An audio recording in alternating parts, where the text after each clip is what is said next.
hanya ada satu tempat yang paling diperebutkan di muka bumi ini, yaitu Al-Aqsa. Hal ini bukanlah hal yang berlebihan, karena telah banyak orang yang tewas karena kontroversi ini. Nama Al-Aqsa sendiri memiliki arti yang paling jauh. Maksudnya jauh dari Masjidil Haram. Selalu dikatakan Masjidil Haram merupakan masjid yang paling dekat, sementara Masjid Al-Aqsa adalah yang paling jauh. Di hati umat Islam sendiri, Al-Aqsa adalah situs penting di hati para pemeluknya.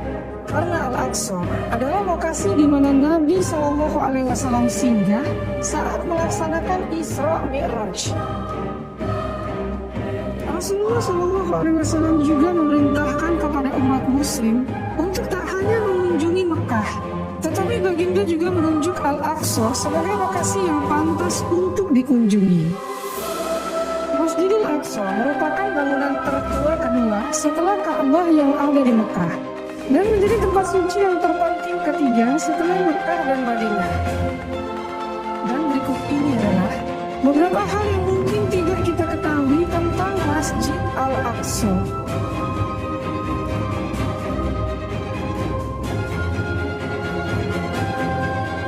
Assalamualaikum warahmatullahi wabarakatuh. Semoga kita selalu dalam keadaan sehat walafiat. Amin ya rabbal alamin.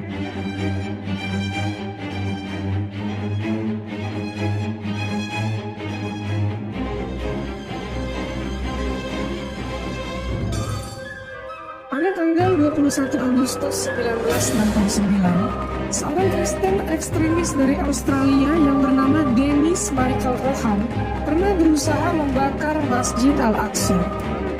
Saat terjadi kebakaran, umat Islam dan Kristen di Palestina sama-sama bergegas ke masjid untuk memadamkan api. Celakanya, pasukan pendudukan Israel mencegah mereka masuk ke areal masjid.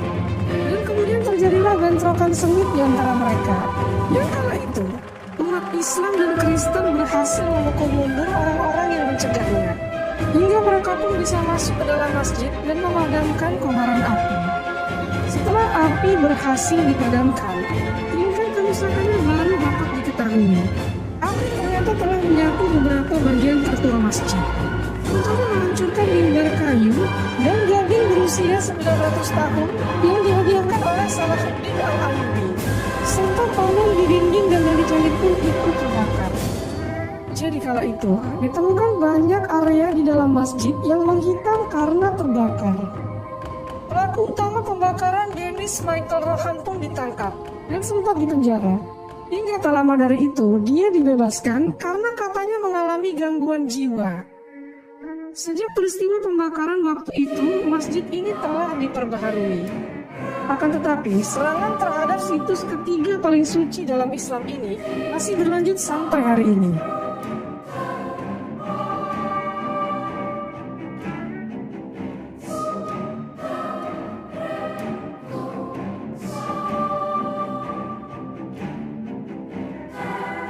Jika kita melihat foto masjid berkubah emas ini, pasti sebagian dari kita mengira bahwa itu adalah Masjid Al-Aqsa.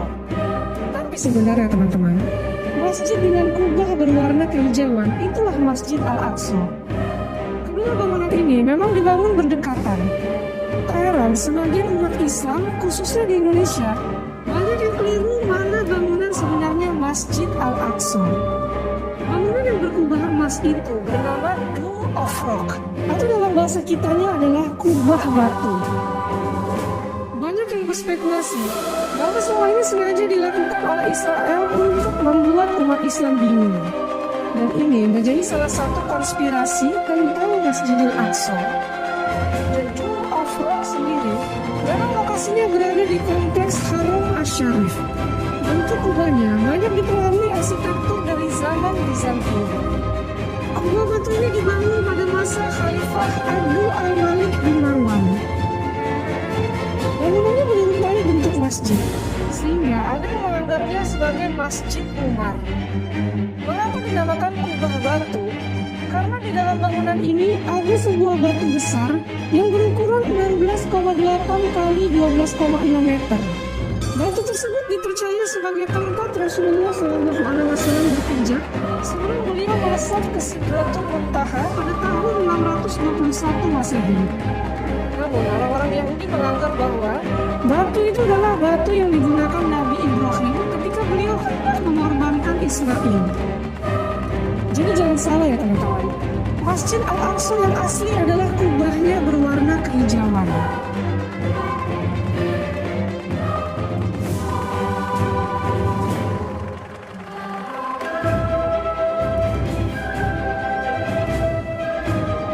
Nuruddin Zanki adalah orang yang sangat ingin membebaskan tanah Palestina dari penjajah Yahudi. Untuk mewujudkan tekad besarnya membebaskan Al-Aqsa dari cengkraman pasukan Salib, Sultan Nuruddin membuat sebuah mimbar megah yang fenomenal dengan karya terbaik dan ukiran kaligrafi yang indah. Tulisan kaligrafi tersebut menimpa ilmu-ilmu yang sangat bernilai seperti ilmu falak atau ilmu perbintangan dan ilmu-ilmu yang lainnya. Namun, sebelum mimbar itu diantar dalam masa kegemilangan kebebasan Al-Quds, pada tahun 1174 Masehi, Nuruddin wafat pada usianya yang ke-59 tahun. Spirit juangnya dan kecemerlangan pemikirannya, terlebih mimbar yang dia buat itu sebagai simbol perjuangan, telah berhasil memikat umat Islam sepenjuru Arab untuk memikul tanggung jawab besar untuk memenangkan Al-Quds, di mana Masjid Al-Aqsa berada di jantungnya. Setelah 13 tahun kemudian, tekadnya menjadi kenyataan dengan perantara penerusnya, yaitu Salahuddin Al-Ayyubi. Tepatnya dalam kemenangan 12.000 pasukan Muslim, pimpinan Salahuddin dalam pertempuran Hattin pada tahun 1187 Masehi. Yang ketika itu, umat Muslim yang jumlahnya 12.000 orang harus melawan 60.000 pasukan Salib yang dipimpin oleh Guy de Lusignan. Hingga pada akhirnya, mimbar yang mewakili tekad Nuruddin itu diantarkan oleh Salahuddin dengan bangga menuju Masjid Al-Aqsa. Jarak tempuh dari tempat mimbar itu dibuat hanya membutuhkan waktu 1 minggu perjalanan. Namun ketika itu, Salahuddin membutuhkan waktu sebulan untuk bisa sampai ke Masjid Al-Aqsa. Hal ini disebabkan kegembiraan dan kebanggaan Salahuddin membawa mimbar tersebut ke Al-Aqsa, sehingga dia sering berhenti di setiap wilayah untuk menunjukkan keagungan dan kemegahan mimbar tersebut kepada penduduk setempat. Sayangnya, pada 21 Agustus 1967, mimbar kebanggaan Salahuddin dan Nuruddin itu dibakar, yang tadi kita bahas di poin yang pertama. Hingga dibuatlah mimbar sementara di Musolah Kibli untuk menggantikan fungsi mimbar Nuruddin tersebut. Selama 30 tahun, tak ada seorang pun yang bisa membuat mimbar yang sama dengan mimbar Nuruddin itu. Hingga pada suatu waktu, Raja Yordania memerintahkan untuk membuat mimbar itu, maka didatangkanlah kayu-kayu terbaik dari negara-negara Arab, dan juga dia mendatangkan pengrajin yang memiliki tingkat ketelitian dan keuletan yang tinggi untuk menyusun potongan-potongan kayu yang berjumlah 16.300 keping tanpa menggunakan lem dan paku. Hingga jadilah mimbar tersebut yang menyerupai bentuk aslinya. Tahukah teman-teman siapa para pengrajin kayu itu?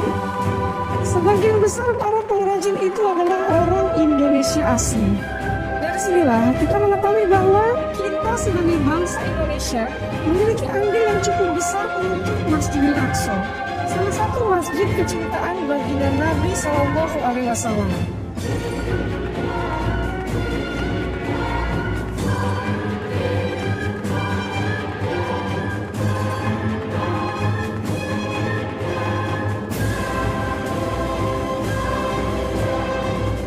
Pasukan Salib yang pertama menguasai Yerusalem, mereka menemukan bahwa sebagian besar populasi umat Islam berlindung di dalam Masjid Al-Aqsa. Mereka kemudian membunuh sekitar 70.000 di antara mereka, lalu mengubah Masjid Kibli menjadi istana, kubah Sakah menjadi kapel, dan sebuah ruangan di bawah tanah menjadi kandang kuda. Umat Islam yang selamat dari pembunuhan massal ditangkap, kemudian disalib di sebuah tiang salib raksasa di tengah-tengah masjid. Kemudian Salahuddin Al-Ayyubi menghancurkan tiang salib tersebut dalam pembebasan Al-Aqsa. Fondasi untuk salib yang dulu digunakan untuk mengeksekusi itu masih bisa kita lihat sampai hari ini.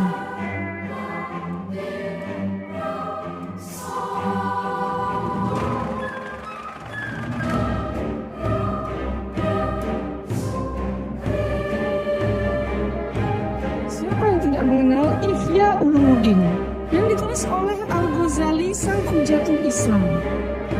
Al-Ghazali adalah orang yang paling dihormati oleh semua pemikir Islam karena kemampuannya untuk masuk jauh ke dalam jiwa manusia tanpa melupakan pegangan yang paling utama, yaitu Quran dan Hadis.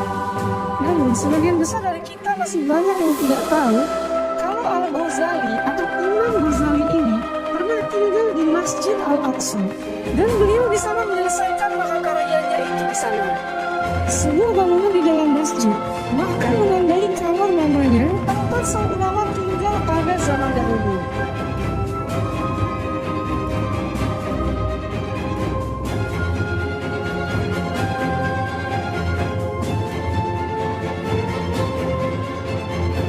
Selanjutnya, mungkin sangat jarang kita ketahui. Dahulu kala, Al-Aqsa pernah dijadikan sebagai tempat sampah. Ada masa ketika tidak ada seorang Yahudi tidak diizinkan untuk tinggal di kota Yerusalem. Dan sebagian besar warga Romawi yang menguasai wilayah itu tinggal di kota Yerusalem dan menggunakan wilayah masjid sebagai tempat pembuangan sampah. Namun ketika Umar bin Khattab berhasil membebaskan Yerusalem, beliau membersihkan sendiri semua sampah di sana dengan tangannya.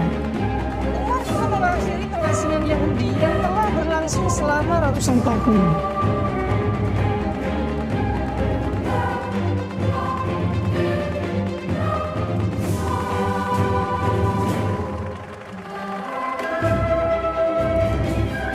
Setidaknya ada 124.000 nabi dan 313 rasul yang pernah diutus di atas muka bumi ini. Dari sekian banyak nabi dan rasul, sebagian besar diutus di tengah-tengah kaum Bani Israel, dan mereka kebanyakan tinggal di negeri Syam atau Palestina. Tak heran jika di Palestina banyak terdapat kuburan para nabi dan rasul. Meskipun tidak ada catatan resmi mengenai jumlah nabi, rasul, dan sahabat-sahabat mereka yang dimakamkan di Palestina, terutama di areal Masjidil Aqsa ini, namun jumlahnya pasti tidaklah sedikit. Misalnya saja Nabi Sulaiman alaihissalam yang kemungkinan besar dimakamkan di sini. Mengingat seorang nabi dan rasul selalu dimakamkan di tempat di mana dia meninggal dunia.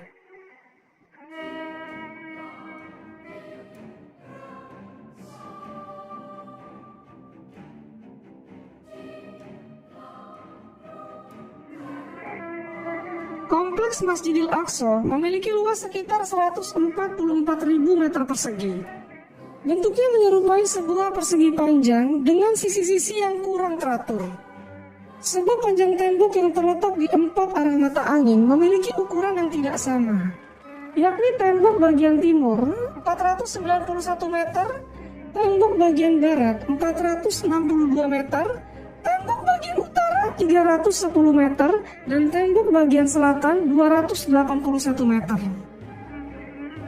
Perlu diketahui teman-teman, seluruh yang ada di dalam kawasan yang terlindungi keempat sisi tembok itu merupakan satu kesatuan, yaitu Masjid Al-Aqsa. Kesuciannya pun meliputi seluruh tanah tersebut. Alhasil, yang dinamakan sebagai Masjid Al-Aqsa bukanlah hanya satu bangunan saja. Ada Masjid Qibli yang diberi nama seperti itu karena letaknya paling dekat dengan kiblat. Masjid Qibli terletak di ujung selatan, sering dianggap sebagai Masjid Al-Aqsa itu sendiri. Kemudian ada Kubah Sakroh atau Dome of Rock. Lalu selanjutnya ada Masjid Buraq. Masjid ini terletak di Haram Al-Sharif di kota tua Yerusalem. Tempat ini diyakini sebagai tempat di mana Nabi Muhammad SAW mengikat buruknya. Lalu ada Masjid Marwani. Tempat ini adalah ruang berkubah bawah tanah yang sekarang digunakan sebagai ruang sholat muslim. Selanjutnya ada Masjid Umar.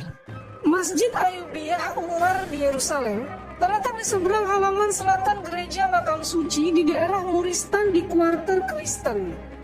Menurut sejarahnya, setelah pengepungan Yerusalem pada tahun 637 Masehi oleh tentara Rasidun di bawah komando Abu Ubaidah ibn Jarrah, Patriark Sopronius menolak untuk menyerahkan kunci Masjid Al-Aqsa, kecuali kepada Khalifah Umar sendiri. Dan yang terakhir, di area itu ada tembok ratapan dan perkampungan asli penduduk Palestina atau kota tua Palestina.